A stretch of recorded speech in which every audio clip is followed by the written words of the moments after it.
Trump news: Putin's won embarrassing power over Donald Trump. Nikki Haley names it Trump.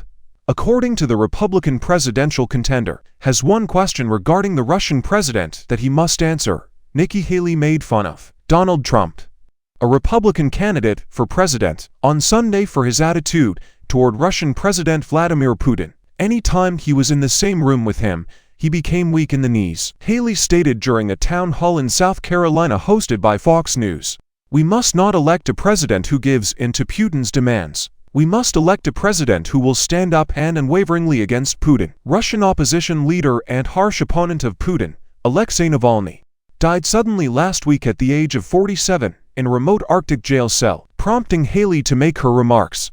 There has been widespread accusation of Putin by foreign leaders over the tragedy, similar to how Trump has frequently gushed over his former boss. Haley accused Putin of being to blame for Navalny and said that Trump has to answer whether he thinks Putin is responsible for Navalny.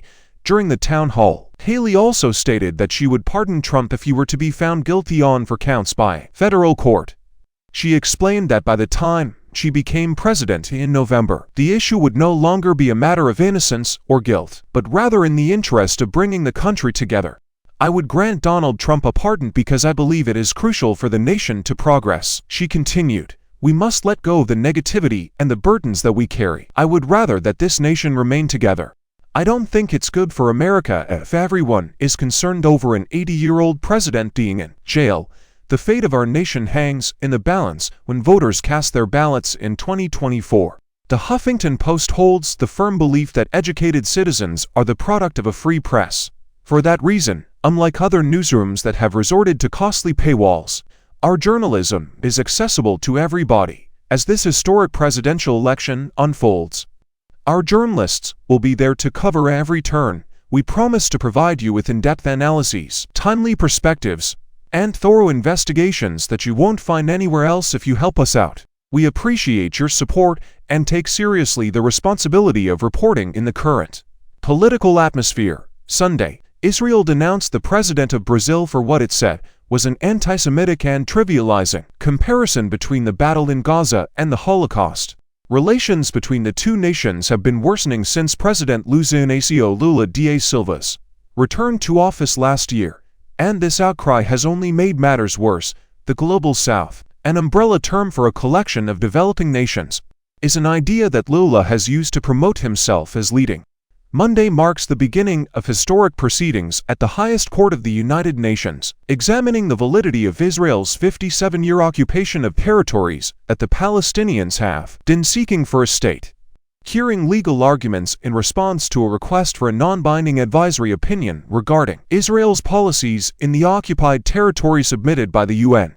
General Assembly will commence with Palestinian representatives speaking first before the International Court of Justice, while the Israel-Hamas conflict provides a historical context for the case's opening in the court's Great Hall of Justice.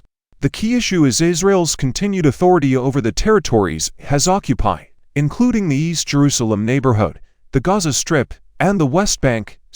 Israeli annexation of huge swaths of occupied land violates the restriction on territorial acquisition, the Palestinians' right to self-determination, and the apartheid and racial discrimination system. According to the Palestinian legal team's arguments before the panel of international judges, "We hope to hear new statements from the court," stated Omar Wadawa, head of the UN Organization's department in the Palestinian Foreign Ministry. A record-breaking 51 nations and 3 international organizations will take the stage after Monday's Palestinians address the court.